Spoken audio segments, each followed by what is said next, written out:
कृष्ण कृष्ण हरे हरे हरे राम राम राम हरे हरे हरे कृष्ण कृष्ण कृष्ण हरे राम राम राम हरे हरे हरे कृष्ण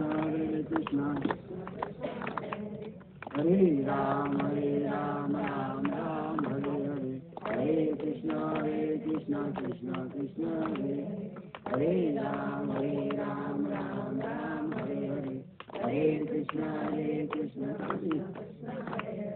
हरे राम राम हरे हरे हरे कृष्ण कृष्ण कुंडलीकवरदे हर्षल श्री ज्ञानदेव तुकाराम पंढरीनाथ महाराज की जय, माऊली ज्ञानेश्वर महाराज की जय, सद्गुरुनाथ महाराज की जय, सब संतन की जय. आज परमपूज्य बोलणार तिकडे ज्याला बोलायचं तर उठून जा, बिलकुल बोलायचं नाही. आज परमपूज्य सच्चिदानंद सद्गुरू श्रीपाद बाबा यांची आज 23वी पुण्यतिथी आपण साजरी करत आहोत. आतापर्यंत याच्यामध्ये खंड पडलेला नाही आणि आजही खंड पडला नाही, कारण आपण कोणत्या ना कोणत्या रूपानं दाताळ्यात काय म्हणा ना, छोटे खाणे काय म्हणा ना, परंतु श्रीपाद बाबांची पुण्यतिथी आपण साजरा करण्याचा प्रयत्न या ठिकाणी केलेला आहे. याचं कारण असं, सद्गुरूची पुण्यतिथी का साजरी करतात की त्यांनी जगाकरता महान कार्य केलं. श्रीपाद बाबांनी जगाकरता महान कार्य केलेलं आहे. म्हणजे म्हटलेलं आहे देह कष्ट विधी परोपकारे, आणि खरोखर श्रीपाद बाबांनी जगाकरता देह कष्ट विला. त्यांच्या देहाला अतिशय त्रास झाला. कोणाच्या? श्रीपाद बाबांच्या. पहिली गोष्ट, जगामध्ये श्रीपाद बाबांनी जे नाम दिलं, जे साधक तयार केले, जे अधिकारी पुरुष तयार केले, तर हे सर्व कार्य श्रीपाद बाबामुळे होऊ शकलं. आणि म्हणून हा जो नामाचा प्रचार आहे, हा नामाचा प्रचार संपूर्ण परदेशामध्ये सुद्धा चालू आहे. त्यातल्या त्यात भारतात आणि महाराष्ट्रात तर प्रत्येक गावामध्ये साधक सापडतील आपल्याला. म्हणजे एवढं मोठं महान कार्य करणं हे अतिशय कठीण गोष्ट आहे. पण श्रीपाद बाबांना ते कार्य करून दाखवलं. कोणत्याही प्रकारची अपेक्षा न करता, निष्पाप बुद्धीनं, कोणत्याही प्रकारची लोभ मनात न धरता त्यांनी हे फार मोठं कार्य जगावर केलेलं आहे, लोकावर केलेलं आहे. आणि म्हणून ते नाम आपल्यापर्यंत येऊन पोहोचलेलं आहे. बरं, एवढं करूनही नाम दिलं, जीवाचा उद्धार केला, अनंत कृपा केली, हे श्रीपाद बाबांमुळे तुम्हाला आम्हाला हे नाम मिळालं. एवढं करूनही साधकांचा भरवसा बसत नाही, ही अतिशय दुःखाची गोष्ट आहे. नाम घेतलं, सोडून दिलं. काहींनी नाम घेतलं, करतच नाही, नाही काय? एवढं मोठं महान नाम, त्या संपूर्ण काय नामे तिन्ही लोक उद्धरती. या नामात एवढी पावर आहे की स्वर्ग मृत्यू पाताळ तिन्ही लोकांचा उद्धार होऊ शकतो. आणि अनायशेच भाग्यानं आपल्याला ते मिळालेलं आहे. पण त्याचा उपयोग होऊन राहिले नाही, हे दुःखाची गोष्ट आहे. पुष्कळचे साधक, काही साधक नाम फक्त घेतात, म्हणजे नावाला घेतात, काही करतच नाही. काही नाम घेऊन बाजूला होतात, काही नाम घेऊन आठवणच करत नाही. अनेक प्रकार याच्यामध्ये आहे. परंतु हे सत्य केव्हा करते? ज्या वेळेस नाम दिल्यानंतर, अवस्था झाल्यानंतर, प्रबोध झाल्यानंतर सुद्धा 2-2, 3-3 वर्ष या ज्ञानाची किंमत कळत नाही, सद्गुरूची किंमत कळत नाही. ज्या वेळेस मनुष्य त्या ज्ञानामध्ये जिरतो, त्यावेळेस त्याला धीरे धीरे ह्या गोष्टी कळायला लागतात. 2 आणि 3 सत्संगाने ह्या गोष्टी कळणार नाही, कीर्तन प्रवचन पारायणाने ह्या गोष्टी कळणार नाही. तर सत्संग झाल्यावर त्याच्यावर विचार करणं महत्वाचं आहे. आणि विचार केल्यानंतर शेवटी एक वेळ अशी येते म्हणजे आपल्याला आपल्या अंतःकरणामध्ये ती गोष्ट ठसते आणि ती म्हणजे मी जे करून राहिलेलो आहे हे अगदी सत्य आहे, मला जे नाम मिळालेलं आहे हे सत्य आहे. मग सत्य आहे हे कसं समजायचं? तर आपण जे साधन करतो त्या साधनामध्ये काही क्रिया असतात आणि त्या क्रियांचं वर्णन संपूर्ण 18 पुराणामध्ये, ज्ञानेश्वरीमध्ये, भागवतामध्ये आहे. म्हणजे जेवढे काही पुराण असतील जगामध्ये, जेवढे ग्रंथ असतील, जेवढे पुराण असतील तिच्यामध्ये त्याचं वर्णन केलेलं आहे. ते या ठिकाणी सांगितलेलं आहे. ज्यावेळी कुंडलिनी शक्ती नाम तर घेतलं, अवस्था झाली, कुंडलिनी शक्ती जागृत झाली, पण हे कोणाला कळतच नाही. प्रबोध झाला, भगवंत विश्वव्यापक आहे हे कोणाला कळतच नाही. तुम्ही कधी कितीही समजा कितीही वर्ष राहिले तरी हे कळणार नाही. त्याच्याकरता सत्संगाची आवश्यकता आहे. मग ज्या वेळेस कुंडलिनी शक्ती मूलाधारातून निघून सहस्रदळाकडे जाऊ लागते त्यावेळेस अनंत क्रिया होतात. नामाच्या द्वारे ज्या वेळेस नाम मिळते त्यावेळेस त्या ठिकाणी असलेली जी कुंडलिनी शक्ती आहे, मी पहिले सांगितलेलं आहे तुम्हाला, कुंडलिनी शक्ती म्हणजे 3.5 हाताचा वळसा घालून म्हणजे 3.5 गेल्यानं बसलेली आहे ती. हा पहिला वेळा, हा दुसरा वेळा, हा तिसरा वेळा, ती झाले 3 आणि 3.5 वेळा बंद बिलकुल लगे. जेवढे मोबाईल आहे ना तेवढं सायलेंट करा. आणि तिसरा वेळ 3.5 जो अर्धा वेळा आहे, हा अर्धा वेळा आता खाली आहे. त्याचं तोंड कसं आहे? खाली आहे. ते गुदद्वाराजवळ आहे, इथं खाली. हे इथं काय म्हणतात, शिवण म्हणतात. गुदद्वार आणि इंद्रिय याच्यामध्ये जे आहे ना ते शिवण, त्या शिवण तिथं मूलाधार चक्र आहे. बरोबर आहे. मग ज्या वेळेस कुंडलिनी शक्ती जागृत होते त्यावेळेस ती शक्ती मूलाधारा शक्ती नामस्मरण करता करता करता करता ती शक्ती जागृत होते. जोपर्यंत तिचं तोंड खाली आहे तोपर्यंत जीव, जोपर्यंत तिचं तोंड खाली आहे तोपर्यंत जन्ममरणाचे फेरे टळणार नाही, तोपर्यंत दुःख भोगावंच लागेल. मग नामस्मरण करता करता ती वेळे उकलते. पूर्ण वेकडे उकलल्यानंतर कुंडलिनी शक्तीनं वेळे उकलल्यानंतर ती सरळ या दशवेद्वारातून सरळ या त्रिकुटातून सरळ या सहस्रदळापर्यंत पोहोचते. त्यावेळेस त्या जीवाचा उद्धार होतो आणि हे नामानं होते. हे कोणालाच माहित नाही. कीर्तन, प्रवचन, पारायण, सत्य, दान, धर्म, तीर्थयात्रा, काय काय काय काय जप तप व्रत सर्व सुरू आहे हो. पण जोपर्यंत ती कुंडलिनी शक्ती जागृत होत नाही तोपर्यंत जीवाचा उद्धार होणे नाही. तर कुंडलिनी शक्ती झोपलेलीच असते, तोंड खाली आहे, झोपलेलीच असते. ती वर केव्हा येईल, तिचं तोंड वर केव्हा येईल? ज्या वेळेस नामस्मरण करू त्यावेळेला. बरोबर आहे. हा, त्यावेळी अनंत क्रिया होतात की नाही? क्रिया होतात की नाही? कोणाच्या अंगाला घाम येतो, कोणाचे हातपाय थरथर कापतात, कोणी शुद्धीवर नसतो, कोणाचं काही अनेक क्रिया होतात. बरोबर आहे. आणि त्याला अनुभव येऊ लागतात. या क्रिया का होतात? अरे नाम दिल्यानंतर कुंडलिनी शक्ती जागृत झाल्यानंतर क्रिया का होतात ते कोणालाच माहित नाही. नाम घेतलं, अवस्था झाली, प्रबोध झाला, तुम्ही तुमच्या घरी आम्ही आमच्या घरी काही घेणं नाही. का होतात या क्रिया आणि अनुभव का व कोणते येतात, क्रिया होणाऱ्या व कशा होतात, त्याचा शेवट कसा होतो, या सर्वांचा विचार स्पष्टपणे साधकाला असणं अत्यंत आवश्यक आहे. आणि नेमकं हेच कळत नाही आणि म्हणून साधक सोडतात. अरे कोणी सांगत नाही. महाराष्ट्रात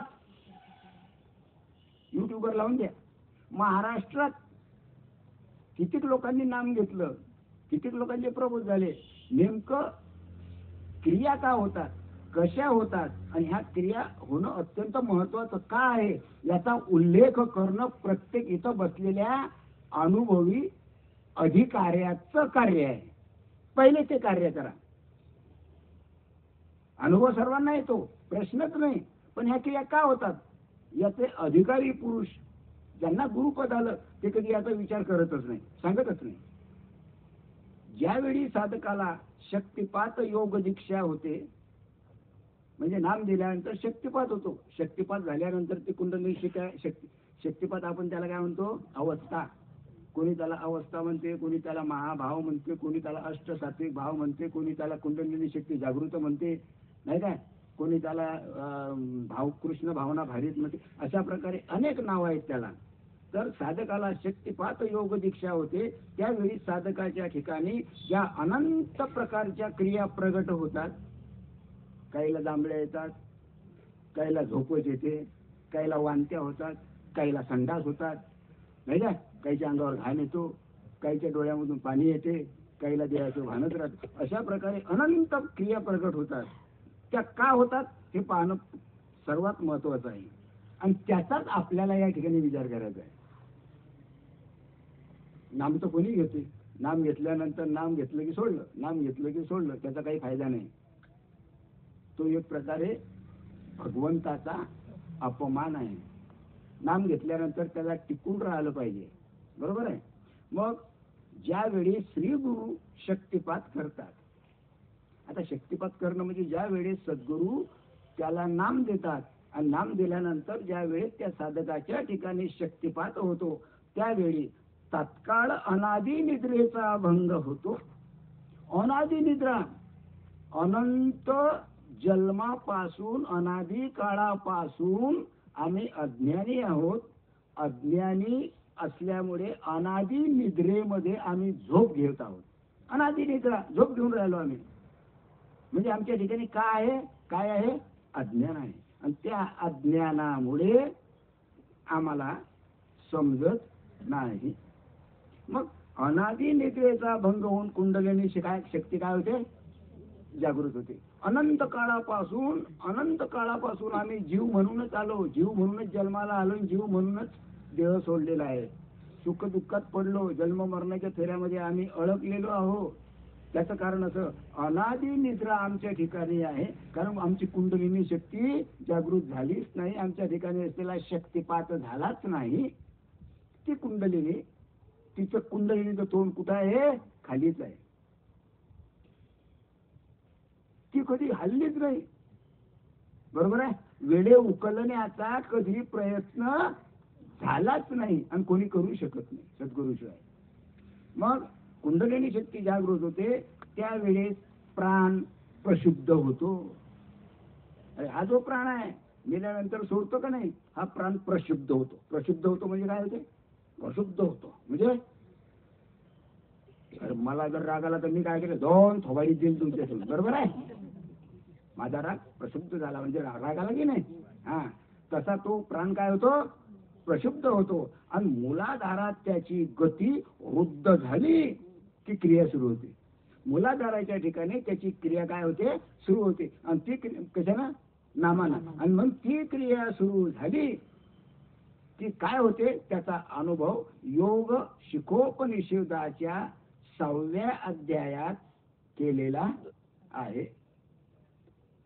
मग आत्मशक्तीचे उद्बोधन झाले म्हणजे नाम मिळालं. आपल्या साध्या भाषेत नाम मिळालं की काय होते? प्राणाची गती बदलून जाते. प्राणाची गती काय होते? बदलून जाते. तो प्राण शुद्ध होतो, वृद्ध होतो आणि ते प्रशुद्ध होऊन सहस्रागाराकडे जाऊ लागते. याला सहस्रागार म्हणतात. याला कोणी सहस्रागार म्हणते, याला कोणी दशवेद्वार म्हणते, कोणी याला सहस्र दळ म्हणते. अनेक नाव आहेत याला, बरोबर आहे. मनुष्य जन्माला येतो इथूनच येतो. ज्यावेळेस त्याचा श्वासोश्वास सुरू होतो त्यावेळेस तो प्राण, तो आत्मा इथून येतो. इथं आल्यानंतर संपूर्ण शरीरामध्ये तो प्रकाशमान होतो, बरोबर आहे. आणि मग बाहेर येतो.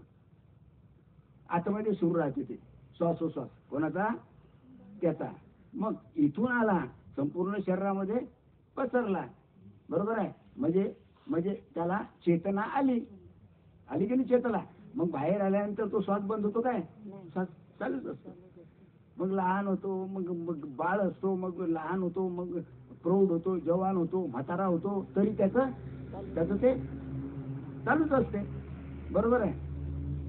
मग प्राणाची गती बदलून जाते, ते प्रशुद्ध होऊन सहस्रागाराकडे जाऊ लागते.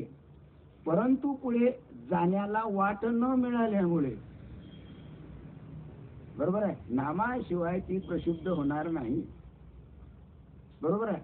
मग भाग्यानं तुम्हाला नाम मिळालं, तो प्राण प्रशुद्ध झाला, वृद्ध झाला, तरच मात्र गुरु कृपेनं ती कुंडलिनी शक्ती या दशवेद्वार आपल्या या सुषुम्ना नाडीमधून या सहस्रगाळापर्यंत जाऊ शकते. मिळालं नाम, गुरु कृपेनं तुम्हाला नाम मिळालं, तर ती काय होते, प्रशुद्ध होते. आणि प्रशुद्ध झाल्यानंतर पुढे जाण्याला तिला रस्ता सापडतच नाही. मग आधार चक्रामध्ये वृद्ध होते, आधार चक्र इथं, बरोबर आहे, तर वृद्ध होऊन जाते. आणि मग साधक आनंदित होऊन नाचू लागतो. साधकाला आनंद होतो आणि त्या आनंदाच्या भरात तो नाचतो. आणि लोक त्याला अंगात येणं म्हणतात, दत्ताळ्यातले दत्ताळ्यातले अंगात येणं म्हणतात, अंगात येणं नाही. हो, हे माहीतच नाही. हो, शब्दच माहित नाही. हो, मूलाधार कशाला म्हणतात, सहस्रगार कशाला म्हणतात, शक्तिपात कशाला म्हणतात, ते कसं होईल, ते कोणत्या गुरुकडे गेलं म्हणजे होईल हे माहीतच नाही. गुरु करायचा म्हणजे करायचा, केला म्हणजे केला. तो तिकडे आणि हा इकडे, तो तिकडे मरतो, हा इकडे मरतो, झालं का. क्रिया ही व्हावी लागते. जीवाच्या उद्धाराकरता ही क्रिया व्हावी लागते. मग आधार चक्रामध्ये प्राणवायूचा निरोध झाल्याने ते साधकाला संपूर्ण विश्वाचे दर्शन होते. कारण त्याला देहाचं भानच राहत नाही. हे माझं शरीर आहे याचं भानच राहत नाही. म्हणजे त्याला या देहाची संहारिणी होते. देह खलास होतो. मग देह कशात झालेला आहे, पृथ्वी, पाणी, अग्नी, वारा आणि आकाश या पंचमहाभूतापासून हा देह तयार झाला. जो दिसते ना हाडा मासाचा, हा या पंचमहाभूतापासून तयार झाला. आणि मग सद्गुरु कृपेनं नाम मिळाल्यानंतर नामस्मरण करता करता करता करता त्याचं मन त्या भगवंताच्या स्वरूपाशी एकरूप होते. तो सहस्रगाळापर्यंत पोहोचतो. त्यावेळी त्याला या देहाचं भान राहत नाही. म्हणजे या देहाची संहारिणी होते. देहच आठवते का, देहच राहत नाही त्या ठिकाणी. त्याच्या दृष्टीनं देहच राहत नाही, जगाच्या दृष्टीनं दिसते, हा आजचा काय करतो, बरोबर आहे. त्याच्या देहाची काय होती, ती संहारणी होती. आणि या देहाची संहारणी झाल्याशिवाय, या पिंडाची संहारणी झाल्याशिवाय ब्रह्मांडाची संहारणी होतच नाही. मग देहाची संहारणी केव्हा होईल, नामानं. एकदा देहाची संवारणी झाली की पिंडाची संवारणी आपोआपच होते. त्याला काही उशीर लागत नाही. मग साधकाला संपूर्ण विश्वाचे दर्शन होते. कुंडलिनी शक्ती ही मूलाधाराचंच नियमन करते. तिच्या या स्थितीमुळे सृष्टीचा आधार मूलाधार आहे. म्हणून या ब्रह्मांडाचा आधार मूलाधार आहे. बरोबर आहे. या पिंडाचा सुद्धा आधार मूलाधार आहे. या ठिकाणी सर्व सृष्टी, सर्व देवता, सर्व वेद, सर्व तीर्थ या ठिकाणी असतात. बरोबर आहे. मग कुंडलिनी नावाची नित्यानंद स्वरूपाची परम प्रकृती जीवन, अरे ती कुंडलिनी आहे म्हणून आपलं जीवन आहे. कुंडलिनी नसते तर जीवन राहिलं नसतं. ती कुंडलिनी नावाची नित्यानंद स्वरूपाची, त्याच्या ठिकाणी काय, कुंडलिनीच्या ठिकाणी काय, आनंद आहे. परम प्रकृती जीवन आहे, ती प्रकृती आहे. बरोबर आहे. मग ती प्राणशक्तीच्या रूपाने शरीरात निवास करते. प्राणाच्या रूपानं ती शक्ती निवास करते, राहते. प्राणाच्या रूपानं ती शक्ती आपल्या देहामध्ये राहते. तिचे 2 मुख आहेत. किती तोंड आहे तिला, या प्राणशक्तीला किती तोंड आहेत, 2 तोंड आहेत. एक तोंड आहे खाली, एक तोंड आहे वर. बरोबर आहे. मग सुषुम्ना नाडीचे एक मुख मूलाधारात जी सुषुम्ना नाडी आहे, सुषुम्ना म्हणजे इडा, पिंगळा आणि दोन्ही श्वास चालू असले म्हणजे त्याला म्हणतात सुषुम्ना. तर या सुषुम्ना नाडीचं एक तोंड आहे, हे मूलाधारात आहे खाली. मग मूलाधारात खाली ते तोंड आहे, हे केव्हा वर येईल? नामाशिवाय ते वर येत नाही, गुरु कृपेशिवाय ते वर येत नाही.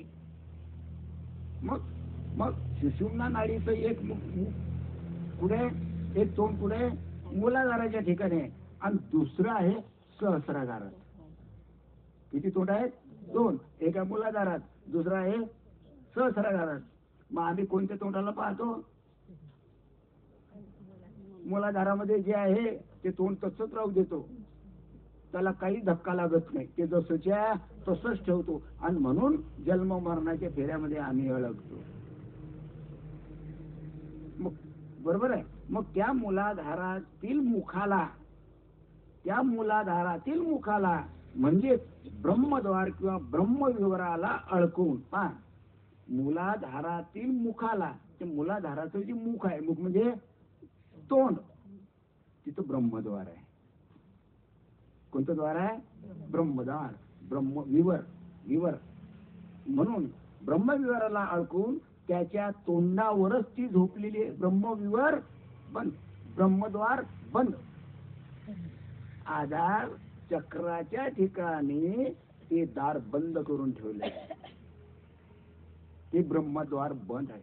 मग हे ब्रह्मद्वार जोपर्यंत उघडल्या जात नाही तोपर्यंत जीवाचा उद्धार होणे नाही. तुम्ही रात्रंदिवस कधी देवदेव केला जन्मल्यापासून मरेपर्यंत होणार नाही. गुरु कृपेनं नामाच्या द्वारेच ते मूलाधार चक्रामध्ये असलेलं ते ब्रह्मद्वार आहे, ते काय होते? उघडते. आणि तिथंच ते ब्रह्मद्वार बंद आहे. म्हणजे काय झालेलं आहे? ते झोपलेलं आहे. प्रत्येकाचं पहा, दाताळ्या जेवढे लोक आहे, ब्रह्मद्वार काय उघडे की बंद? बोला, मूलाधारातलं ब्रह्म उघडे की बंद? बंद. कधी उघडा? कधी? अरे तुम्ही भाग्यवान आहे म्हणून उघडलं. मग ते काय झालेलं आहे? झोपलेलं आहे. बरोबर आहे. तिचे अंतर्मुख दुसरे व बहिर्मुख आहे, त्याच्याद्वारा ते अंतर्मुख झालं. ते कसं आहे? अंतर्मुख. आणि बहिर्मुख आहे त्याच्याद्वारा ही प्राणरूपी कुंडलिनी शक्ती दुसरी आहे बहिर्मुख. पहा, आता पहा, लक्षात घ्या, मी काय बोलतो ते लक्ष द्या. पहिलं जे आहे मूलाधार चक्रामध्ये असलेलं जे ब्रह्मद्वार आहे, तिचं तोंड खाली आहे, ते कसं आहे? बंद आहे. हे झालं अंतर्मुख. अंतर्मुख म्हणजे तुमच्या बरोबर आहे. अरे बरोबर आहे की नाही? एवढं लक्षात ठेवा हा शब्द. आता दुसरं, आणि त्याचे एक जे बहिर्मुख आहे, आतलं मुख बंद, जे बहिर्मुख आहे त्याच्याद्वारा हे प्राणरूपी कुंडलिनी शक्ती बाहेर श्वासोश्वास करते. मग आपण काय म्हणतो? अरे श्वास चालू आहे, जिवंत आहे. आतून का बाहेरून? बाहेरून कसं सुरू पाहिजे? आतून. तोंड किती? दोन. बरोबर आहे. एक आहे मूलाधाराला लागून ते तोंड, एक अंतर्गत तोंड आहे, ते आहे आत. आणि दुसरं जे आहे, जे प्राणरूपी कुंडलिनी आहे, ही शक्ती काय करते? श्वासोश्वास करते. श्वासोश्वास सुरू झाला की मनुष्य, आता पहा, तुमचा श्वासोश्वास सुरू आहे की नाही? दत्ताड्यातल्या लोकांना श्वासोश्वास सुरू आहे की नाही? मग बहिर्मुख का अंतर्मुख? तुमचा अंतर्मुख का बहिर्मुख? करेक्ट. याला ज्ञान म्हणतात, बाकीचं ज्ञान नाही. मजाक नाही, खेळ नाही, गम्मत नाही. वो चलता ही नहीं, जो होना वही चाहिए. मला हिंदी येते बरं, आता समजू नका. आणि याला जीवाचा श्वासोश्वास म्हणतात. मूल बाहेर पडल्यानंतर श्वास सुरू असतो की नाही त्याला म्हणतात जीवाचा श्वासोश्वास. मग जीवाचा श्वासोश्वास सुरूच आहे, येतो जातो, येतो जातो, येतो जातो. पण त्याची किंमत कळली काय? अहो कळतच नाही. कळतच नाही, कळायला पाहिजे. मग एक श्वास इतका महत्वाचा आहे, ज्या वेळेस अंतर्मुख श्वास तुम्ही घ्याल, बरोबर आहे, अंतर्मुख वळल्या जाईल त्याच वेळेस तुम्हाला ते कळेल, तोपर्यंत कळणार नाही. सर्व प्राणी श्वासोश्वास करता की नाही, बरोबर आहे. म्हणजे श्वासाला किती किंमत आहे, अबो किती किंमत आहे सांगू, किती किंमत आहे सांगू. कबीराचं उदाहरण सांगतो. कबीर कहे कमाल को, कमाल हा शिष्य आहे कोणाचा, कबीराचा शिष्य. कबीर कहे कमाल को क्यों बजावत है ढोल, ढोल माहिती ना, ढडांग ढडांग. कबीर कहे कमाल को क्यों बजावत है ढोल, अरे एक श्वास जाए तो तीनों लोगों का मोल. एक श्वास जर तुमचा गेला तर तिन्ही लोकांचं जेवढी किंमत आहे एवढी किंमत तुम्ही गमवली. सांगा, पृथ्वी केवढी, तिची किंमत काय, स्वर्गाची किंमत किती, पाताळाची किंमत किती, किती मोठी किंमत आहे ती घ्यायची. एका श्वासाची बरोबरी आहे तेवढ्याची. एवढा श्वास महत्वाचा आहे. एक श्वास होकोला, एक श्वास गेला, तिन्ही लोकांची हे गमवली तुम्ही, श्रीमंती गमवली. म्हणून तुम्हाला सांगतो की बाबा रे, आपला प्रबोध चालू ठेवा. खाता काही काम आहे का तुम्ही, मला शिवाय देता ना रोज, पण तुमचं ते सुरूच ठेवा. मला शिवाय द्यायच्या सुरू ठेवायचा, मला शिवाय द्यायच्या, देशमत करायचा सुरू ठेवायचं. लक्ष कुठं पाहिजे, तिच्यावर सुरू ठेवायचं. हरी बोला भांडता, हरी बोला ताणता, उठता बसता हरी बोला घेता, हरी बोला घेता, हरी बोला घेता. चालू की पण तो कळला तर, अंतर्मुख झाला तर. बहिर्मुक्त मग श्वासोश्वास कोणी करून राहिलं हो, करून राहिला. मग यालाच जीवाचा श्वासोश्वास म्हणतात, अगदी स्पष्ट आहे. मग जीवाचा श्वासोश्वास कोणता, जेवढे काही आहे प्राणी याचा सर्व श्वासोश्वास जीवाचा श्वासोश्वास आहे, शिवाचा नाही. मग जीवाचा श्वासोश्वास शिवाचा श्वासोश्वास झाला पाहिजे. ज्यावेळी जीवाचा श्वासोश्वास नाहीसा होईल त्यावेळी शिवाचा श्वासोश्वास चालेल, शिवाचा श्वासोश्वासच चालणार नाही. म्हणजे तो काय होईल, शिवरूप होईल. तो जीव राहणार नाही, तो शिवच होऊन जाईल. कोणा जन्माला यायचं कामच नाही. यालाच जीवाचा श्वासोश्वास म्हणतात. आणि या मुखाने ती नित्य जागृत आहे असे दिसते. या मुखाने ती जागृत आहे. काय, कुंडलिनी शक्ती आहे का नाही. अरे श्वासोश्वास सर्व आहे, अंतर्गत की बहिर्गत. मग आपल्याला काय वाटते, अरे आहे मनुष्य तर गेला नाही, आहे सत्तर नाही, अंतर्गत नाही बहिर्गत. कोणता माणूस मेला म्हणजे आपण कसं पाहतो, साथ चालू आहे की नाही. आणि यालाच काय म्हटलेलं आहे, या मुखाने ती नित्य जागृत आहे असे दिसते. यामुळे जीवाला ब्रह्मज्ञान किंवा चेतना प्राप्त होते आणि यानंच ब्रह्मज्ञान प्राप्त होते. एवढं महत्व आहे कशाला, श्वासाला.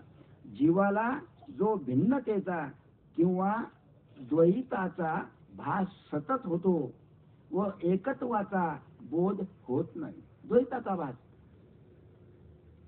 मग काय सांगितलंय, एक नाम हरी आणि द्वैत नाम दुरी, तिकडेच खप. एक नाम, जर एक नाम असेल तुमच्या जवळ, जर नाम असेल तर तेच हरी आहे.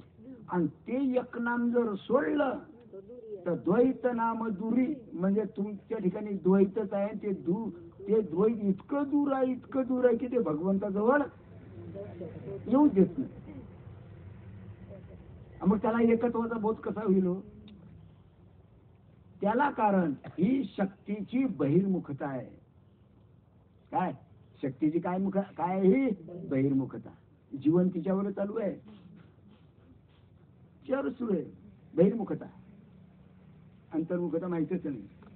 आणि अंतर्मुखता जागृत झाली की लोक काय म्हणतात, अंगात येते काहीतरी याच्याजवळ जादू आहे, बापा आम्ही तो कधी असं पाहिलंच नाही. काय बोललो होतो, काय बोललो होतो, कसं असं कसं करतो आम्ही पाहिलं. या नाही इकडे दाखवतो ना कसं आहे तर कसं अंगात येते तर येते का कोणी. काय खाओ पिओ मजा मारो, नेल्यावर मजा मारो. यमाचे यमदंड बैसतील माता ते भडवे तुझं सोडविता कोण आहे. यमाचे दांडके त्या ढुंगावर बसले ना तिथं कोण सोडवणार तुम्हाला. अरे जिवंत पडित आहे पण मेल्यावर सुद्धा सुटका नाही. सुटेल काय. मग लक्षात घ्या माझं बोलणं खडूस, मी पहिलेच खडूस माणूस आहे. तसा दिसतो ना, तुला दिसतो साधा दिसतो असा, इथं बशी तिथं बशी तिथं बशी. पण खडूस लय खडूस आतून खडूस. मग खडूस माणसाला कोणी जाईल का हो. म्हणून लोक आमच्याकडे येत नाही. एवढं काय कीर्तनकार प्रवचनकार बी सुद्धा आमच्याकडे येत का. मग खडूस कशी येतील. बाबा सुद्धा कडकच बोलत होते. मी काहीच बोलत नाही, मी तरी खडूस म्हणतो. बाबा बाबा श्रीपाद बाबा तर असे बोलत होते की विचारताच होय नाही. केवढं त्या बोलण्यानं केवढं मोठं कार्य केलं. आणि तुम्ही सुद्धा आले शिवे देऊनच आले. चुपचाप आले काय यावं नाम घ्या घेतलं काय. ऐशी तैशी केली शिवे दिले त्या टाइम तुम्ही इतके तयार झाले. बोला बोला हो का नाही. हो म्हणा ना. कधी बोलणार.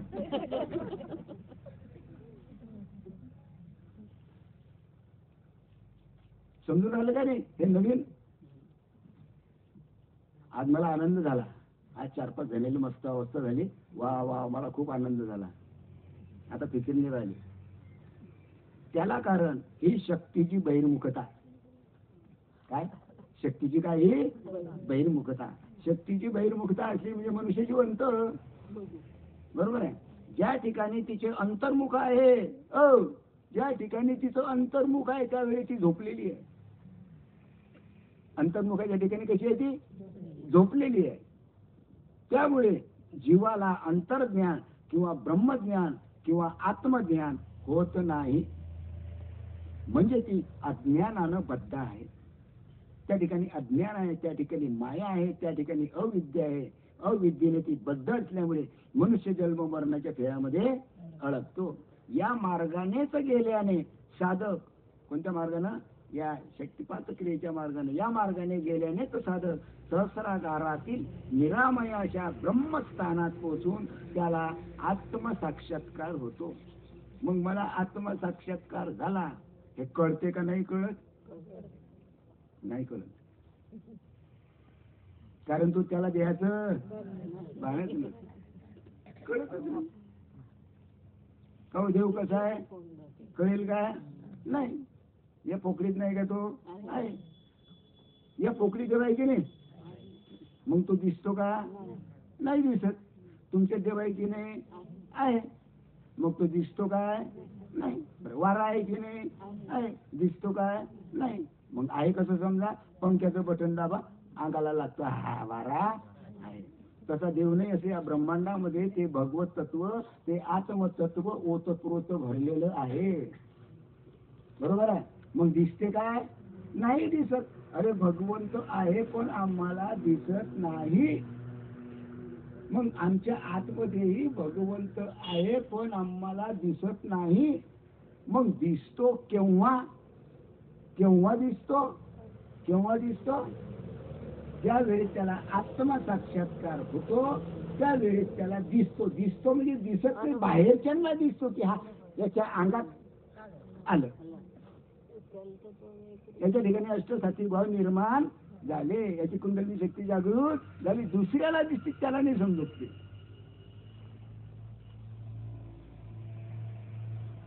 दिसायची वस्तू नाही. तुमच्या श्वासामध्ये नाही काय तो आहे. मग तुमचं नाक दिसते का नाही दिसते की नाही. मग तुमच्या नाकामधला तो श्वासोश्वासा तो दिसते काय. मग आता तो श्वासोश्वास सगुण का निर्गुण. निर्गुण. नाक मग सगुणाशिवाय तो आहे काय. मग सगुण आहे की निर्गुण आहे. सगुण आहे, निर्गुण आहे. तुला सगुण म्हणावं की निर्गुण रे, आणि निर्गुण सगुण निर्गुण एक का? अरे मजाच मजा, कळलं तर मजा, नाही तर झोपून राहा इकडचे तिकडचे, आहे का नाही? बरोबर आहे.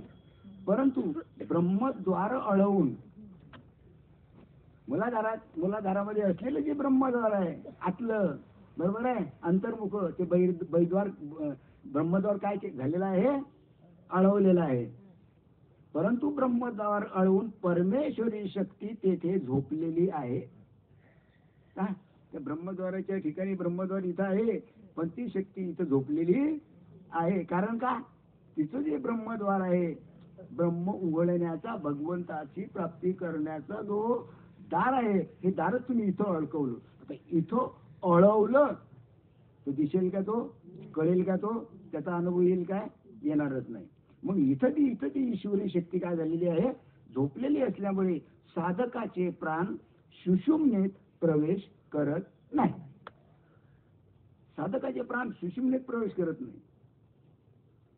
म्हणजे काही लोक नाम घेतात, त्याची अवस्थाच होत नाही, कारण ते सुषुम्नेत प्रवेशच करत नाही. त्याची सुषुम्ना चालूच होत नाही, का बसतच नाही अवस्थेला.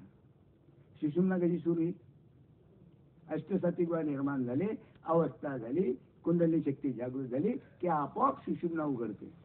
म्हणजे दोन्ही नागपुड्या सुरू होतात. आता तुमची एक नागपुडी बंद आहे, एक नागपुडी चालू आहे, बरोबर आहे. प्राण सुषुम्नेत प्रवेश करीत नाही. आणि जोपर्यंत प्राणशक्ती सुषुम्ना मार्गात प्रवेश करत नाही, प्राणशक्ती जो प्राण आहे, हा प्राण जोपर्यंत या सुषुम्नात प्रवेश करत नाही, तोपर्यंत मोक्ष प्राप्तीचा मार्ग संभव नाही. मोक्ष प्राप्तीचा मार्गच हातात येत नाही. त्याच्याकरता ही प्राणशक्ती या सुषुम्ना मार्गातून सरळ सहस्र दळापर्यंत किंवा दशद्वारापर्यंत जाणे आवश्यक आहे. आणि हे नामानं होते. एवढी मोठी पावर भगवंताच्या नामात आहे. या दृष्टीने योग शिखोपनिषदात असं सांगितलेलं आहे की पश्चिम म्हणजे पाठीतून जाणारा मार्ग, हा पाठीतून, हे आपण म्हणतो माकडहार, माकडहार आहे का नाही, हा पश्चिम मार्ग आहे. हा पश्चिम मार्ग आहे. मग पश्चिम मार्ग म्हणजे या पाठीतून जाणारा मार्ग मोकळा झाल्याशिवाय मोक्ष मार्गात प्रगती होत नाही. या पश्चिम मार्गातून जावं लागते. त्यावेळी तो पश्चिमेचा दरवाजा उघडतो, त्यावेळेस मोक्षाची प्राप्ती होते. या म्हणता तुम्ही ते यमुनेचा घाट चढता चढता पाय घसरला, काय कोणतं आहे ते? यमुनेचं पाणी उकळ्या मारते. उकळ्या मारते तिथं पुढे नाही, पुढे पुढे काय? यमुनेचा घाट चढते नाही, घाट घाटामधून पाय घसरते, बरोबर आहे. चढता चढता चढता चढता लोक काय करतात? दादा बापा काही खरं नाही, बरोबर आहे. कोणाचा पाय घसरते आणि काही पाय न घसाचा सरळ सरळ सरळ तिथे जाऊन पोचतात. त्याला भगवंताची श्रीकृष्णाची प्राप्ती होते, त्याला ईश्वर प्राप्ती होते, त्याला तो मोक्षाचा अधिकार येतो. मग शरीरात मूलाधारातून निघून सहस्रागारापर्यंत जी नाडी जाते तिला सुषुम्ना म्हणतात. सुषुम्ना नाडीचं एवढं महत्व आहे, एवढं मोठं महत्व सुषुम्ना नाडीचं आहे. ती सरळ इथून या पश्चिम मार्गातून जाते, सरळ आतूनच अशी इथून सुषुम्ना मार्गातून त्रिकुटामधून सरळ या दशद्वारापर्यंत पोहोचते. आणि हिलाच पश्चिम मार्ग म्हणतात. तुम्ही एखादं ते काही गाणी असतात ना, एखाद्या मार्ग कूट अभंग म्हणतात, त्याला कूट अभंग नाही काय, ते वाचा. गवळणी, कूट गवळणी, तिच्यामध्ये हेच आहे, पश्चिम काय आणि पूर्व काय आणि कशाला काय म्हणतात काही समजत नाही, काहीच समजत नाही. वाचायचं म्हणजे वाचायचं, गाणे म्हणायचे म्हणजे म्हणायचे. मग हिलाच पश्चिम मार्ग म्हटले आहे. तर शरीरातील पुढील भागातून गुह्यस्थान, मग पुढचा भाग पहा. आता कसं सांगा, हा महत्वाचा प्रश्न आहे. पश्चिम मार्ग कोणता? मी तुम्हाला सांगितलं, इथून हा पश्चिम मार्ग, बरोबर आहे. आणि इथून मग ते या सुषुम्ना मार्गे, त्रिकुटा मार्गे सरळ सहज सहस्रागारापर्यंत पोहोचते. हा झाला पश्चिम मार्ग. आता शरीरातील पुढील भागातून पुढचा जो मार्ग आहे हा गुह्यस्थान म्हणजे गुदद्वार, बरोबर आहे. त्याच्यानंतर बेंबी, त्यानंतर हृदय, त्याच्यानंतर कंठ आणि त्याच्यानंतर नाक. या द्वाराने जो प्राणाचा प्रवाह चालू असतो त्याला पूर्व मार्ग म्हणतात. मार्ग किती? पूर्व मार्ग आणि पश्चिम मार्ग. मग कोणता मार्ग पाहिजे? पश्चिम मार्ग या इकडून जातो पाठीच्या कण्यातून, बरोबर आहे. आणि जो पूर्व मार्ग असतो हा गुदद्वार, त्याच्यानंतर बेबी, हृदय, कंठ आणि नाक याच्याद्वारे तो प्राणवायू प्रवाह चालू असतो. त्याला काय म्हणतात? पूर्व मार्ग. मागचा पश्चिम मार्ग आणि हा इकडचा पूर्व मार्ग. या पूर्व मार्गाने म्हणजे तर पूर्व मुखाने प्राणाची गती बहिर्मुख होते. पूर्व मार्ग सुरू झाला की त्या प्राणाची गती बहिर्मुख झाली, आणि बहिर्मुख झाली की ते अंतर्मुख होतच नाही. आणि ज्याची गती बहिर्मुख असते तो जन्म मरणाच्या फेऱ्यात अडकतो. जन्मने मरणे, जन्मने मरणे, जन्मने मरणे, कारण बहिर्मुखातच तो चालतो. बाहेरच पहा, बाहेरच जग पहा. खाओ पिओ मजा मारो, धन कमाओ, पैसा कमाओ, मर जाओ.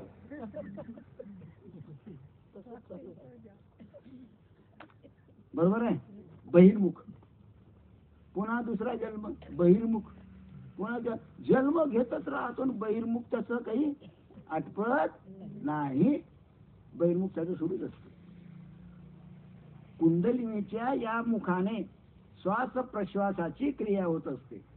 आणि कुंडलिनीचं जे मुख आहे त्या मुखाने याची श्वास घेणे आणि श्वास सोडणे ही क्रिया चालू असते कुंडलिनीच्या मुखानं, बरोबर आहे. मग अंतर्मुखातून गती, अंतर्मुखाकडील गती मूलाधाराच्या कपाटात बंद आहे. जो अंतर्गत भाग आहे, जो आतला भाग आहे, त्याची जी गती आहे, जाणे येणे, जाणे येणे, जाणे येणे, जाणे येणे, काय ती आतल्या मूलाधाराच्या कपाटामध्ये ती वस्तू बंद करून ठेवली आहे. ते नाम बंद करून ठेवलेलं आहे. गुरुकृपा बंद करून ठेवलेली आहे.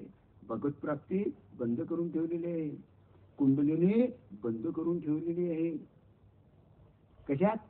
अंतर्भागात, मूलाधारात, बरोबर आहे. ज्यावेळी गुरुकृपा होते त्यावेळी प्राणशक्तीचे चलन होऊन, गुरुकृपा झाली की प्राणशक्तीचं चलन होते. प्राणशक्तीचं चलन झालं की कुंडलिनी शक्ती जागृत होते, शक्तिपात होतो आणि ते बंद असलेलं द्वार काय होते? उघडते. बंद असलेले दार उघडते, बरोबर आहे. आणि या प्रयत्नामुळे नाना प्रकारच्या क्रिया करतात. ज्यावेळेस ते ब्रह्मद्वार उघडते, ज्यावेळेस ते प्राणशक्तीचे चलन होऊन ते बंद द्वार उघडण्याचा प्रयत्न ज्यावेळेस होते त्यावेळेस झटके कोठे बसतात? बोलत जा, देवीच्या. म्हणून ह्या क्रिया सुरू होतात. कोणी हसते, कोणी रडते, कोणाच्या डोळ्यातून अश्रू येतात, कोणाच्या अंगावर घाम येतो, कोणी बोंबलते, काय काय काय, कोणी गडबड लोडतो, काय जे काय असेल नसेल ते. मग तुमच्या दाताड्यात किती लोक गडबड लोडले? किती माणसं बाया गडबड लोडले? बोला, कोणीच नाही. फक्त ज्याच्या जवळ गुरुकृपा आहे, बरोबर आहे, ज्याची कुंडलिनी शक्ती जागृत आहे, तोच ही क्रिया करू शकेल.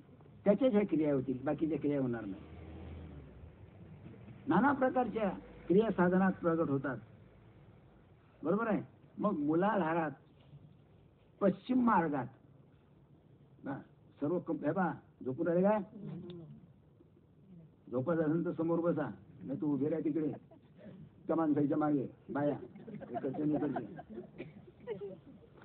आता सांगा रात्रभर आज म्हणजे श्रीपाद बाबाची पुण्यती आज झोपायचंच नाही. 10 सोडून 20 रुपये तुझे आठवायलेले पण चाल नंतर 12 वाजो का 1 वाजो पोलिसांना अडवलं सांगायचं आम्ही सत्संगाला गेलो. तू कसा सत्संग झाला म्हणा ऐका. बरोबर आहे. त्या पोलिसाला ओळखलं नाही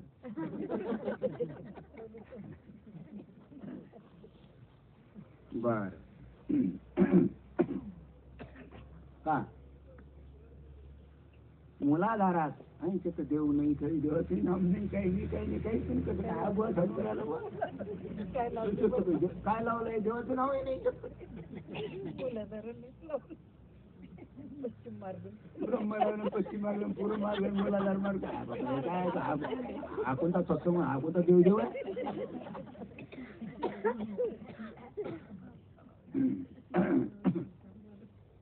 तर मुलाधारात पश्चिम मार्गात तुम्हाला सांगितलेलं आहे पश्चिम मार्ग उघडते ना सांगितलेलं आहे ना. तर या पश्चिम मार्गामध्ये इडा पिंगळा आणि सुषुम्ना यांचा त्रिवेणी संगम होतो. मूलाधारात म्हणजे पश्चिम मार्गातच तिन्हीचा संगम होतो. गंगा यमुना आणि सरस्वती म्हणजे हे इडा हे झाले पिंगळा आणि दोन्ही सुषुम्ना म्हणजे ही नागपुडी खुलते ही नागपुडी खुलते दोन्ही खुलतात त्याला सुषुम्ना म्हणतात. दोन्ही खुलतात. दोन्ही नाळ्या जर चालू राहिल्या दोन्ही नाळ्यातून जर श्वासोश्वास सुरू राहिला तर त्याला सुषुम्ना म्हणतात. हे सुषुम्ना म्हणजेच महातीर्थ. बरोबर आहे. या तिन्ही नाळ्याचा काय होतो संगम होतो. पण केव्हा पश्चिम मार्गातून गेल्यानंतर गुरुकृपेनंतर ज्यावेळी श्री गुरुकृपेने शक्ती जागृत होते म्हणजे त्याला काय होते अवस्था होते त्यावेळी मन आणि प्राण एकत्र येऊन दिव्य क्रिया होऊ लागतात. मन आणि प्राण एकत्र होतो. प्राण मनाशी एकरूप होतो. मन प्राणाशी एकरूप होते आणि दिव्य क्रिया होऊ लागतात. दिव्य क्रिया नुसत्या क्रिया नाही होत ह्या क्रिया दिव्य असतात. भगवंताचा जन्म दिव्य भगवंताच्या कथा दिव्य श्रीकृष्णाच्या बरोबर आहे. भगवंताची शक्ती दिव्य. कसा जन्म घेतो काय जन्म घेतो काही समजत नाही. कशा क्रिया करतो कशा त्याच्या कथा आहेत. एवढा लहान असताना किती एवढ्या मोठ्या मोठ्या राक्षसांना मारतो. दिव्य कर्म बरोबर आहे.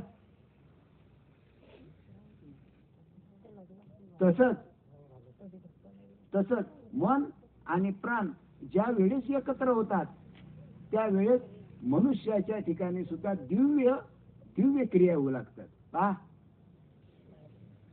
एवढी तर सोयी केली आपण देवाची. देव दिव्यत आपणही दिव्य अरे म्हणा ना नाही काय मग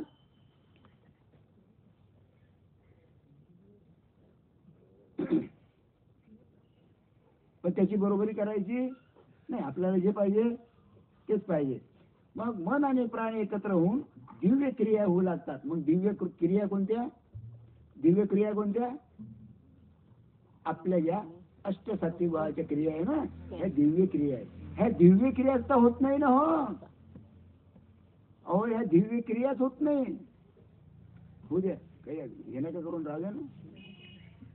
आनंद लुटू द्या ना. तो कशाला डोकं ठेवतात खाली मानही वाचले नाही त्याला काही जरूरत नाही ना. ठेवू द्या ना खेळतात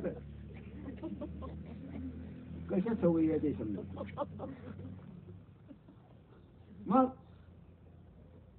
मन आणि प्राण एकत्र झालं की दिव्य क्रिया काय होतात होऊ लागतात.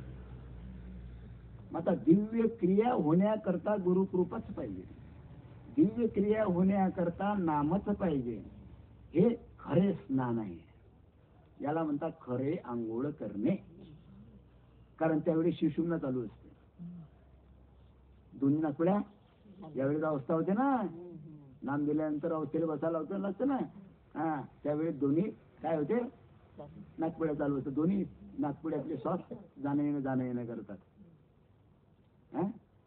मग आता तो आनंद आहे, तो आनंद आहे नाही काय, कारण तिच्यामध्येच खरं पुण्य आहे. त्याला महातीर्थ म्हटलेलं आहे. जगातलं सर्व ब्रह्मांडातलं तीर्थ इच्छत आहे सुषुम्नामध्ये. आणि ते बाई अरे बापा काही जोरात खेळू द्या ना त्याला, खेळ तेवढं. अरे तो भगवंतच खेळून राहिला. अरे श्रीपाद बाबा आहे ना इथं बसलेले, सांभाळणार कोण? श्रीपाद बाबाच आहे का नाही? मग खेळू द्या त्याला, खेळतो तर तो आनंद आहे. नाही असं नाही व्हायला पाहिजे, आहे का नाही? ओव्हर झाली गाडी तर मग गोष्ट झालं काय, शांत आहे ना, होऊ द्या ना. किती बोला रे बाबा, किती कोणाले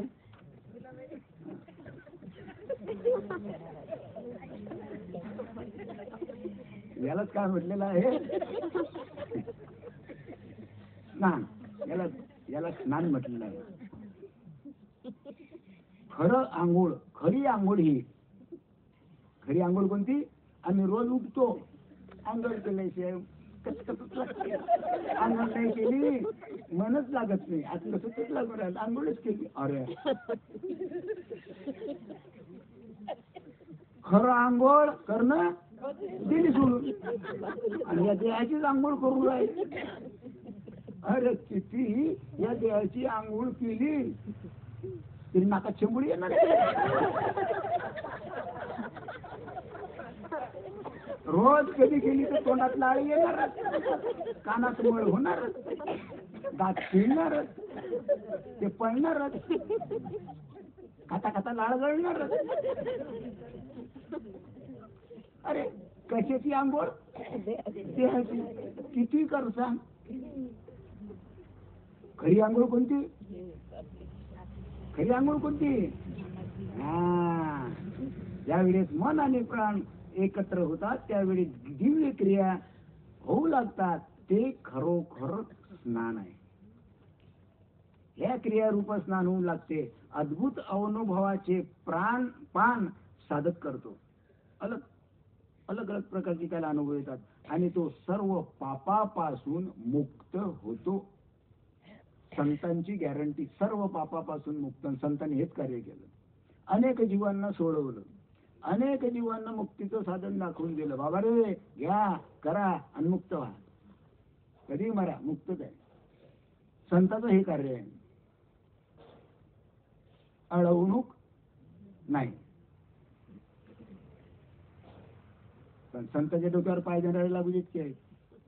मुँह मेरा बगल में छुरी, वरवर महाराज, वरवर बाबा, वरवर महाराज, मस्त. आणि आतून काळ्या करणं सुरू. आता खरे साधक का खोटे साधक? और काय तर खरीच बोलत नाही, खोरच बोलत नाही. खरं बोलणं माहितीच नाही ते. काय आमच्या समोर मी पोका मारतात, आमच्या समोर. कठीण काम आहे. भयंकर भयंकर कलियुगाची परिस्थिती भयंकर खराब झालेली आहे. आणि म्हणून कोरोना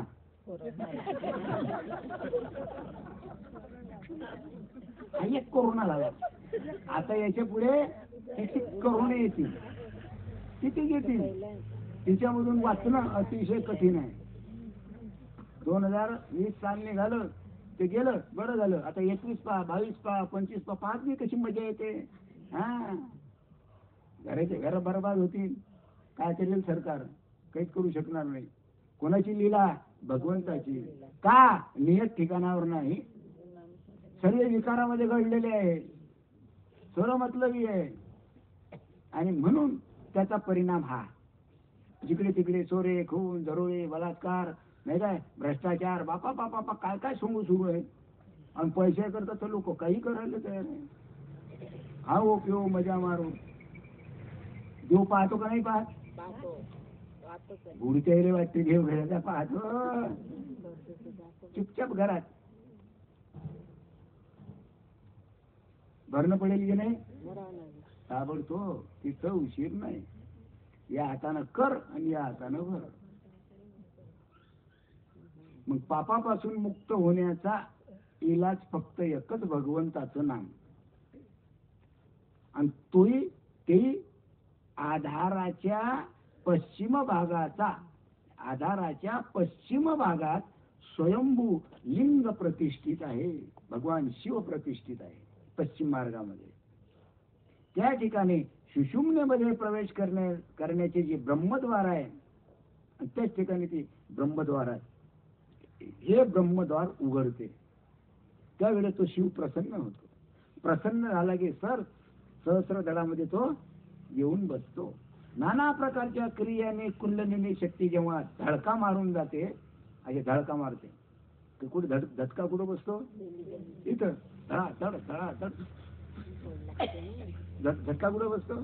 अरे काय काय अवस्था झाल्यानंतर 2-2 दिवस हे पोटाचे वरम दुखतात. मग काय होते? आपोआप राहते. काय इंजेक्शन घेणं पडते डॉक्टरकडे जाऊ? काही नाही, आपोआप कमी होतात. काही होत नाही, काही होत नाही. अवस्थेला बसले म्हणजे काहीच नाही होत, आपोआप जागी होतो मनुष्य. नाम आहे ना भगवंताचं, तारणार आहे ना ते. मग सांगत टोपी तिरपी झाली की सरच नाही लोक म्हणजे हा येळा माणूस काही बघ पूर्ण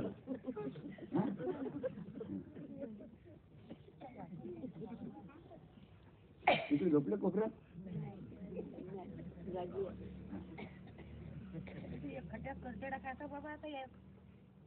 मग नाना प्रकारच्या क्रियांनी कुंडलिनी शक्ती जेव्हा धडका मारून ते दार उघडते, तेव्हा मनुष्य संसार बंधनातून मोकळा होतो. गॅरंटी दिली संतांनी, गॅरंटी.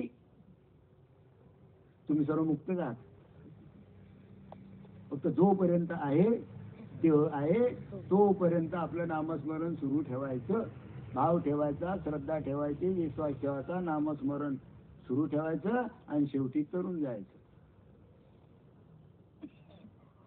बरोबर आहे? नाही तर काय होईल? कर्म वाढवायचे नाही. जर खोटं बोललं, कर्म वाढवले नाही काय, मग ते कर्म फेडायकरता तुम्हाला त्रास होईल. आणखी पुन्हा जन्माला यावं लागेल. कारण शेवटच्या क्षणीची कुंडलिनी शक्तीच कामात पडली पाहिजे, ती जागृत झाली पाहिजे, ती होते साधकाची. जर शेवटपर्यंत जर भाव असेल तर, भाव नसला तर मग काय ते काही उशीर नाही लागत. त्या ठिकाणी भ्रम निर्माण होते. भ्रम निर्माण झाला की जेवढं कमावलेलं आहे एवढं नाहीच होते. म्हणून सावधान राहा. बरोबर आहे? मग साधकाला क्रिया होण्याचे तिसरे महत्वाचे कारण 2 झाले. आता तिसरं कारण, क्रिया का होतात म्हणजे झटका का बसतो, अवस्था का होतात. बरोबर आहे? साधकाला क्रिया होण्याचे तिसरे महत्वाचे कारण असे आहे की प्राणाची गती ऊर्ध्वमुख होते. जो प्राण आहे ना, या प्राणाची गती ऊर्ध्वमुख होते. बरोबर आहे? मग प्राण ऊर्ध्वमुख झाला की तो सुषुम्नेमधून वर जाण्याचा प्रयत्न करू लागतो. प्राणाची गती ऊर्ध्वमुख होते. प्राणाची गती ऊर्ध्वमुख व्हायलाच पाहिजे. प्राणाची गती ऊर्ध्वमुख झाली की तो प्राण त्या सुषुम्नेमधून वर जाण्याचा प्रयत्न करतो आणि सुषुम्ना आपोआप त्या ठिकाणी उघडल्या जाते. कारण तो प्रयत्नच करतो तसा सुषुम्नेमध्ये जाण्याचा. कोण? प्राण. हालचाल होते ना, प्रयत्न करतो तो वर जाण्याचा प्रयत्न करू लागतो. अशा वेळी मार्गात जे जे अडथळे येतात ते निरनिराळ्या प्रकारची क्रिया करतात. जे जे अडथळे येतील ते निरनिराळ्या प्रकारचे आतमधून काय होतं, त्याच्या क्रिया चालू राहतात. कोणी गडबड लोटतो, कोणाचं काही.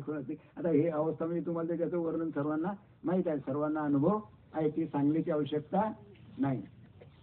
पण हे पक्क होण्याकरता आपल्याला जे मिळालं आहे हे सत्य, हे कळण्याकरता सत्संग असते. आणि सत्संगात ह्या गोष्टी कोणी सांगत नाही. म्हणून अर्धे नाम घेतात आणि अर्धे सोडून देतात. आम्ही म्हणतो बाबा राम राम, तिकडेच जा. सोडलं गेले जा, काय घेणं नाही.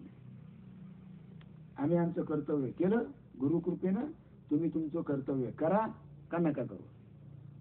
बरोबर आहे? मग अडथळे काय येतात की तो जो प्राण आहे हा प्राण सुषुम्ना मार्गातून जाण्याचा प्रयत्न करतो. आणि सुषुम्ना मार्गातून जाण्याचा प्रयत्न केल्यानंतर त्याला अनेक प्रकारचे अडथळे येतात. यमुनेचं पाणी उकड्या मारते, आहे का नाही? मग अडथळे निर्माण होतात आणि ते निरनिराळ्या प्रकारच्या क्रिया करून प्राणशक्ती दूर करते. ती क्रिया करून प्राणशक्ती काय करते? ते दूर करते. प्रत्येक जीवाच्या कर्मगतीप्रमाणे प्रत्येकाची कर्मगती कशी आहे? प्रत्येकाची कर्मगती आहे. असं नाही एक कर्मगती दुसऱ्या कर्मगतीला बरोबर लागू होत नाही. जगात जेवढे लोक आहे प्रत्येकाची कर्मगती आली काय, आणि त्या कर्मगतीप्रमाणे त्याला फळ भोगावं लागते, चांगलं आणि वाईट. मग सांगितलेलं आहे प्रत्येक जीवाच्या कर्मगतीप्रमाणे व त्याचे पूर्व जन्मात केलेल्या साधनाप्रमाणे. त्यांना अगोदरच्या जन्मात कोणते साधन केले ऐकून घ्या. काय? प्रत्येक मनुष्याची कर्मगती. जन्म आपला एक झाला काय? याच्या अगोदर आपले अनेक जन्म झाले. आता जन्मनीची गोष्ट अलग, पण तसं याच्या अगोदर आपले अनेक जन्म झाले. मग मग आपल्या जीवाच्या कर्मगतीप्रमाणे आणि त्यानं पूर्वजन्मात केलेल्या साधनामध्ये अडथळे येत असतात. अगोदरच्या पूर्वकर्मामध्ये ज्यानं जे जे साधना केली, जप केलं, तप केलं, व्रत केलं, तिच्यामध्ये अडथळे येत असतात. तिच्यामध्ये काय येतात? अडथळे येतात. त्यामुळे प्रत्येक अडथळ्यात सारखेपणा असणे कधी शक्य नाही. म्हणून प्रत्येकाचा माझ्या अडथळ्यासारखा तुमचा अडथळा असेल काय? प्रत्येकाचे अडथळे कसे असतात? अलग अलग असतात. प्रत्येकाचे अडथळे अलग अलग असतात. म्हणून प्रत्येकाच्या अवस्था अलग अलग आहे.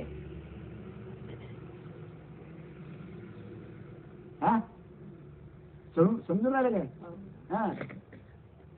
कोणाच्या डोळ्यातून अश्रूच येतात, कोणाच्या घामच येतात, कोणी थरथर कापते, कोणी गडबड लोटते, कोणाचं काही कोणाचं काही, कोणाच्या नाकातून शिंबूड येते, लाळ येते, काय काय काय काय काय जे काय असेल.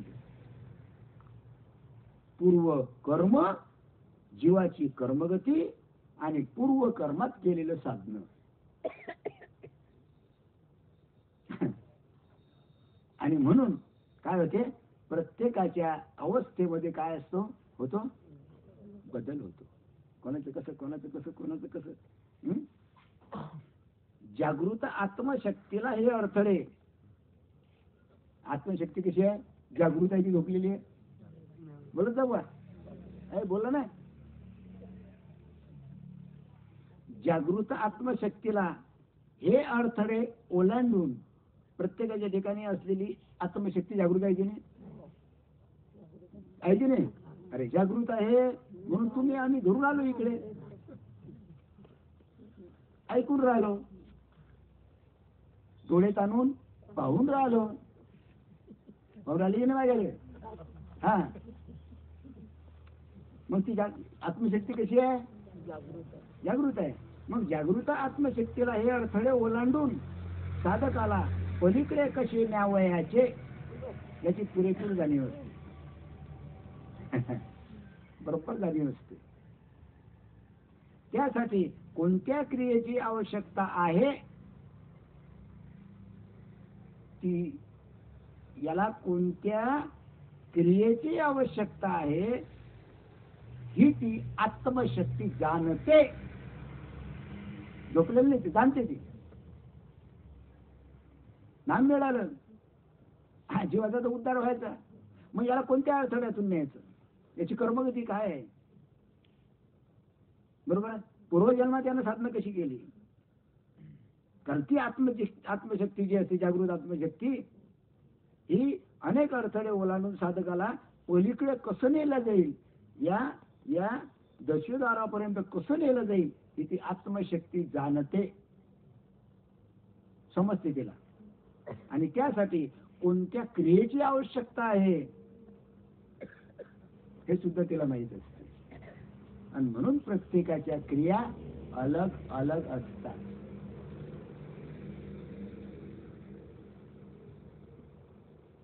या जाणीवेतून अनंत जीवाच्या अनंत क्रिया होतात. जीव किती अनंत, त्याची क्रिया अनंत, त्याचा अंदाजच लागत नाही. अरे काय ते नुसतेच बसतात, दिवसभर कधी असं बसते त्या अवस्थेत नुसतेच बसेल राहतात, काहीच नाही. आपल्याला वाटते हा झोपला, झोपत नाही तो, हेच व्यवस्थित नुसतं बसेल. अलग अलग अलग अलग क्रिया प्रत्येकाची. काही डोका आपटतो, धन्नाधन धन्नाधन, वर नेतो सरळ, तनगण खाली आता वर, त्याला बेंड येईल का काय हे सुद्धा, याचं सुद्धा त्याला भान राहत नाही. म्हणून डोकं आदळणं महत्वाचं आहे. आता कसं काय आदळा,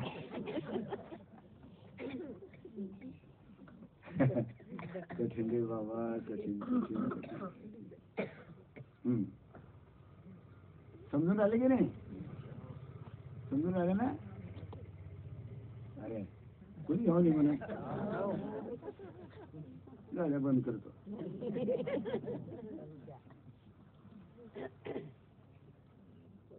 त्यासाठी कोणत्या क्रियेची आवश्यकता आहे हे ती आत्मशक्ती जाणते, आणि त्या जाणीवेतून अनंत जीवाच्या अनंत क्रिया प्रगट होऊन प्राण सर्व अडथळे दूर ओलांडून सहस्रागारापर्यंत, म्हणजे या 10वे द्वारापर्यंत काय होतं, जाईपर्यंत प्राणशक्तीची हालचाल सुरूच असते.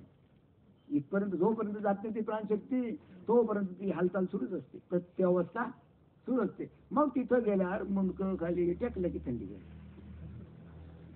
थंडीगार होतो. अनुभव आहे का नाही? अरे प्रत्येकाचा अनुभव आहे की नाही?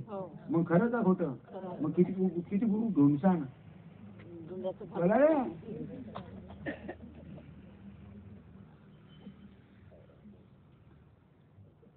परंपरा आहे, परंपरा. परंपरा कधी निष्फळ नसते, ती फळ देतेच, हे लक्षात ठेवा.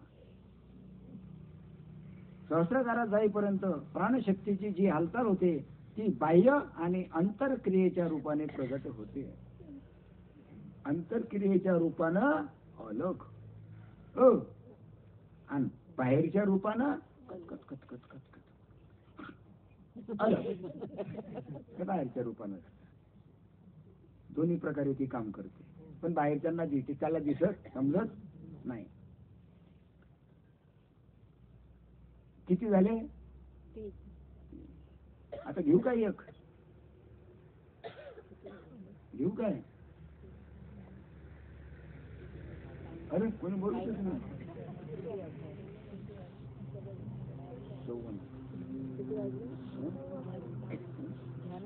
बर,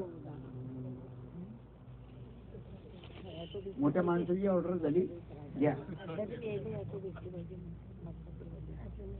बर बर, 15 मिनिट किती झाले? 3. आता नुसत्या विचाराने वासनांच्या किंवा संस्काराचा नाश होत नाही. नुसतं विचार केला, माझे संस्कार नाहीचे झाले, माझ्या वासना नाहीसे झाल्या पाहिजे, संस्कार नाहीसे झाले, वासना होईल का? अरे जन्मल्यापासून मरेपर्यंत तुम्ही विचार केला तर संस्काराचा नाश होत नाही, वासनाचा सुद्धा नाश होत नाही. मग मात्र ज्या वेळेस शक्ती जागृत होते आणि ते सुषुम्नेमध्ये प्रवेश करते तेव्हा सुलभतेने आपोआपच त्याचा नाश होतो. संस्काराचा आणि वासनेचा काय होतो?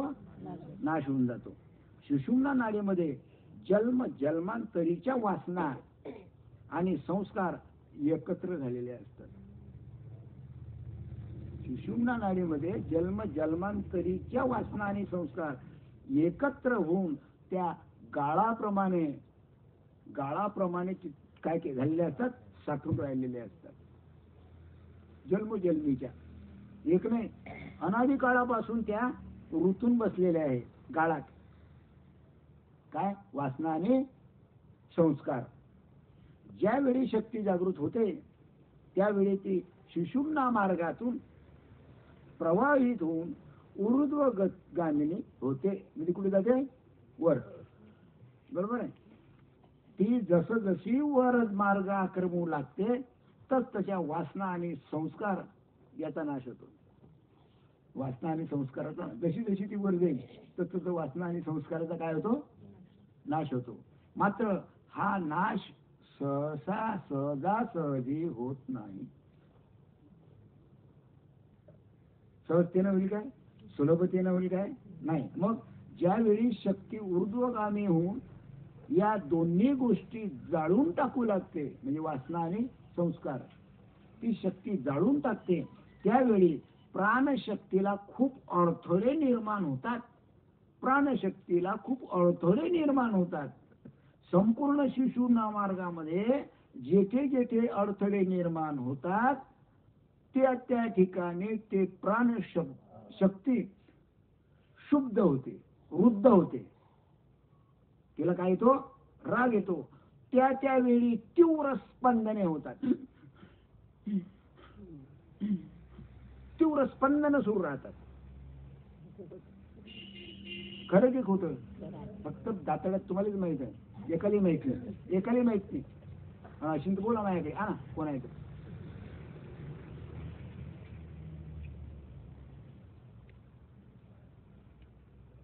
आणि या स्पंदनामुळे निरनिराळ्या क्रिया सतत प्रकट होत राहतात. स्पंदन निर्माण झाले की आपोआप क्रिया सुरू होऊन जातात आणि त्या मनुष्याची काय होते, त्या जीवाची प्रगती होत राहते.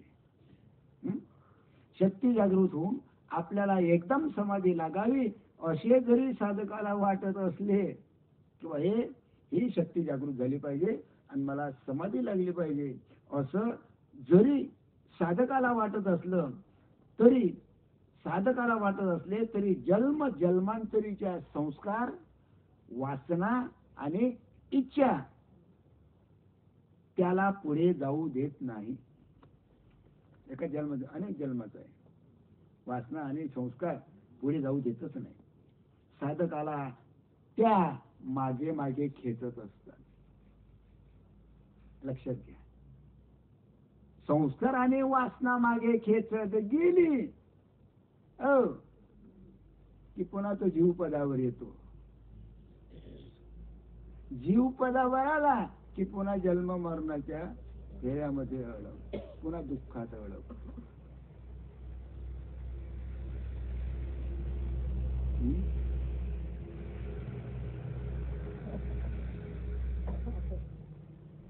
हा, साधकाला त्या मागे खेचीतच राहतात. अशा वेळी नियमित साधन केले म्हणजे ब्रह्मा ही व्यक्तीची चिन्हे असलेल्या क्रिया सतत प्राणशक्ती उद्भूत करून सर्व दोषाचा निराश करते. हुक्क्याची नळी जरी लोखंडाच्या सळईने बरेच दिवस साफसूफ केली नाही तर काय होते, हुक्क्याची नळी आहे. हुक्क्याची नळी पहिले हुक्का होता, अशी नळी राहायची ज्यामध्ये हे भरायचं, तंबाखू भरायची, हुक्का भरायचं प्यायची, भरायचं प्यायची, बरोबर आहे. आणि जर तुम्ही वर्षभर त्याला 6 महिने साफ केले नाही तर ते ते ते काय म्हणतात त्याला, तंबाखू टाकून टाकून टाकून ते शीघ्र काय होते, बुजून जाते, तिच्यावर घाण चढते, बरोबर आहे. हा किती सुंदर उदाहरण आहे.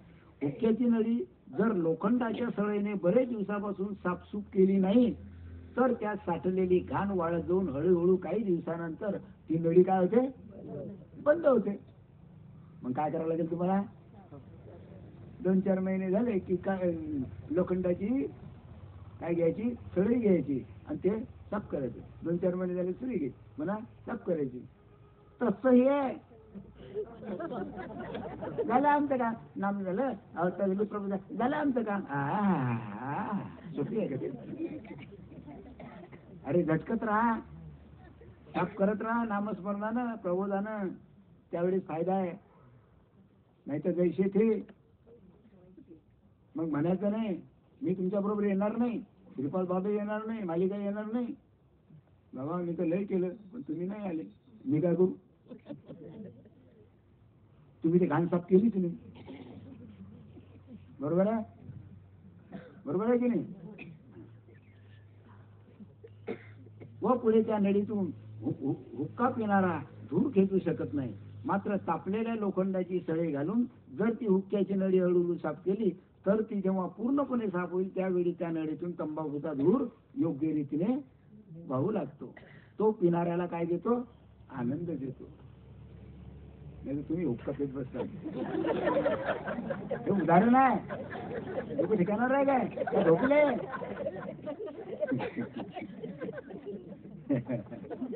कठीण आहे बाबा, कठीण. हा, अरे कधी म्हणतील ते म्हणा आम्ही नामाचा हुक्का पितो. हा?